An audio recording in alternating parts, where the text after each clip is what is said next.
Mulai sekarang avoid processed food. Jadi kalau Anda mau sehat mulai sekarang, hindari semua makanan yang diolah. Jadi kalau Anda pengen makan makan bakso, boleh nggak? Boleh sekali-sekali. Tapi Anda makan bakso itu pengen makan dagingnya, tepungnya, atau rasanya.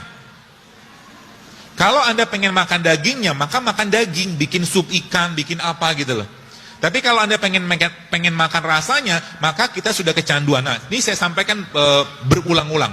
Bagi Anda yang ada kalimat ini keluar dari lisan Anda mengatakan, kalau saya tidak minum kopi pagi-pagi, saya pusing, maka Anda sakau seperti orang narkoba. Jadi makanan itu juga bisa memberikan kecanduan seperti halnya obat dan alkohol. Sama dia. Kalau pagi-pagi saya tidak minum teh, maka saya bisa lemes. Kalau udah begini kata-kata yang keluar, maka bisa dipastikan kita sudah, kalau bahasa saya sudah sakau, udah kecanduan dengan makanan atau minuman tadi. Ya, maka dari sini kita akan belajar bagaimana cara mengatasinya. Cara mengatasinya, dan yang penting sih pola sebenarnya. Kalau polanya paham, nanti teman-teman bisa memilih-milih apa yang harus dimakan, apa yang harus diminum. Ya, jadi kunci pertama adalah bahwa semua isi badan kita ini yang ngolah siapa? Yang ngolah perut kan? Yang ngolah perut. Maka kata kuncinya ada di perut. Kalau kita bicara di perut teman-teman sekalian, maka ada 3 poin yang Anda perlu pahami di perut. Perut itu obatnya apa? Puasa, yang pertama. Perut itu obatnya apa? Prebiotik, yang kedua. Perut itu obatnya apa? Probiotik. Apakah Nabi mengajarkan atau menyampaikan ini? Tidak secara spesifik, tapi Nabi menunjukkan pola-pola itu gitu. Dan kita contoh itu. Contoh misalkan kalau Anda yang pernah buat air rendeman kurma. Air rendeman kurma itu apa sebenarnya? Kurma itu prebiotik. Kurma prebiotik. Dan pernah saya sampaikan bahwa kalau Anda pengen makan buah dan sayur, maka makanlah semuanya. Contoh, Anda misalkan pengen makan semangka. Semangka itu dari bagian kulit hijaunya sampai bijinya sampai dagingnya bermanfaat semua. Ya. Kalau kedondong gimana dok? Gitu kan? Kedondong sih saya belum dapat datanya. Tapi kalau semangka itu sangat bagus. Ya, bijinya bagus, bahkan bijinya bisa dipakai untuk membantu kesuburan pria dan wanita. Anggur juga sama. Ya, anggur itu bijinya itu punya minyak, yang minyak itu dia berperan sangat baik untuk melenturkan pembuluh darah kita, jantung semua. Itu minyak biji anggur namanya. Jadi apa-apa yang Allah ciptakan itu semuanya pasti bermanfaat. Kenapa sekarang TBC banyaknya luar biasa? Karena kuman TBC itu habitatnya di tanah. Kuman TBC habitatnya ketika tanahnya terganggu, maka dia cari tempat yang lain. Jadi sebenarnya kuman itu jangan dimusuhin. Ajak kenalan, silaturahim, ngobrol gitu kan. Maksudnya gimana? Gini. Kalau Anda ketemu dengan, jadi jangan takut, kita tuh jangan fobia banget sama kuman gitu loh. Tidak pada ranah operasi atau rumah sakit, ini ranah umum ya. Contoh gini, ada anak orang kaya ya, dia tiap hari tuh kalau mau makan, mau apa, cuci tangan pakai sabun antiseptik gitu. Pokoknya dikit-dikit sabun antiseptik. Yang pertama. Terus ada orang yang biasa-biasa aja, kalau mau makan cuci tangan pakai air gitu aja. Kalau 2 anak ini saya ajak makan rujak pinggir jalan, kira-kira yang diare yang mana? Yang kaya kan? Kenapa? Karena yang kaya ini banyak bakteri di sini dia yang disingkirkan.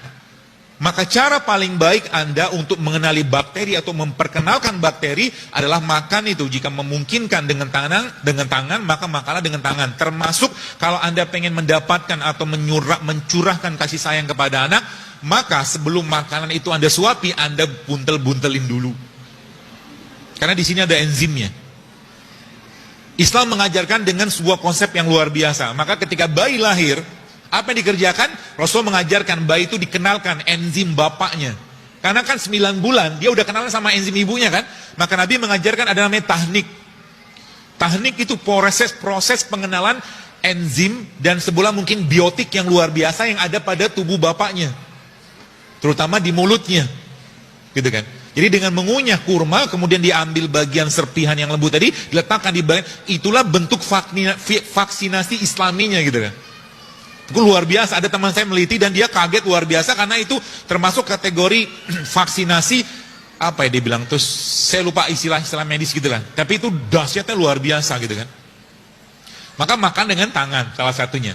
Ya, sehingga apa? Sehingga Nabi mengajarkan ketika kita selesai makan ngapain?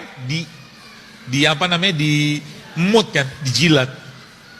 Kalau nggak salah pernah ada videonya. Saya pernah share waktu itu kalau nggak salah hashtagnya enzim JSR. Jadi ada satu video yang ketika tangan kita ini dilihat secara mikroskopik ternyata banyak banget biotik-biotiknya di sini. Yang kalau dia dicuci dia bisa hilang, dia bisa pergi. Ya, maka jangan berikan atau jangan sering musuhin mereka dengan memberikan bahan kimia.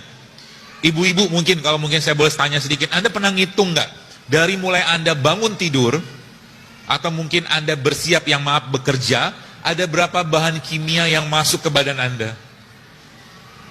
Banyak banget. Dan Anda tidak tahu bahwa salah satu bahan kimia tadi itu jenisnya pestisida misalkan. Contohnya apa? Triklosan. Triklosan itu pestisida. Ada di mana? Sabun. Gitu loh. Nyerap nggak masuk badan? Nyerap masuk badan. Ya, seterusnya lah kayak begitu. Jadi tadi pagi saya nulis di Telegram, saya katakan itu saya dapat dari akun Food Meta, itu dokter-dokter juga, dia average woman itu wanita pagi-pagi itu satu hari dari seharian gitu kan ada 160 jenis bahan kimia yang masuk ke badannya. Dan masuk dari mana? Masuk dari kulit. Sampo, odol, apalagi namanya sabun gitu kan, banyak banget. Ya, jadi banyak. Jadi kita harus ngerti juga, gitu kan. Dan kita nggak bisa ngontrol mereka, tapi kita bisa mengontrol yang masuk dalam badan kita. Baik, jadi kalau kita bicara tentang perut, tadi kata kuncinya apa? Kata kuncinya ada pada perut. Maka kalau bicara perut, teman-teman sekalian, yang perlu Anda yang perlu Anda pikirkan adalah bagaimana Anda menyenangkan isi perutnya. Cara menyenangkan perut kita sebenarnya tidak lain tidak bukan dengan cara apa? Dengan cara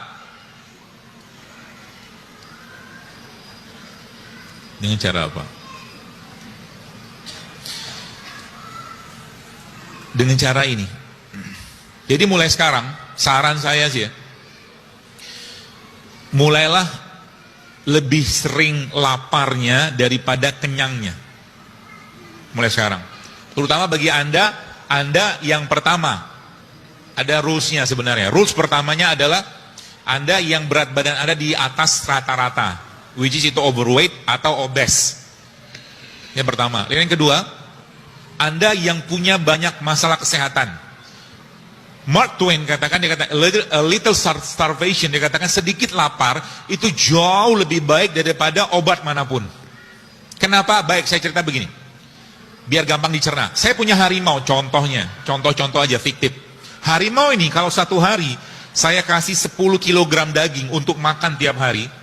Lalu pada satu hari harimau tadi, teman-teman sekalian, saya nggak kasih 10 kg daging, tapi harimau tersebut saya kasih cuma 1 kg daging saja. Artinya ada sekitar 90% kalorinya dia, nutrisi dia yang saya batasin. Apa yang terjadi?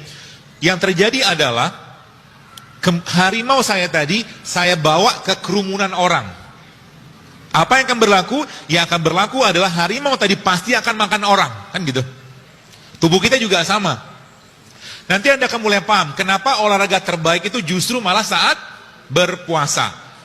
Saat perut Anda lapar, maka olahragalah. Kenapa? Karena tubuh kita, bahasa saya itu berubah menjadi singa lapar. Singa lapar, kalau singa lapar maka apa yang terjadi? Dia akan menguras atau dia akan mengambil bagian-bagian energi yang nggak kepake atau lebih gampang dipakai. Bagaimana polanya begini? Polanya begini. Ketika kita bicara tentang apa yang masuk dalam tubuh kita, teman sekalian, maka kalau Anda makan nasi itu isinya apa sih? Karbohidrat.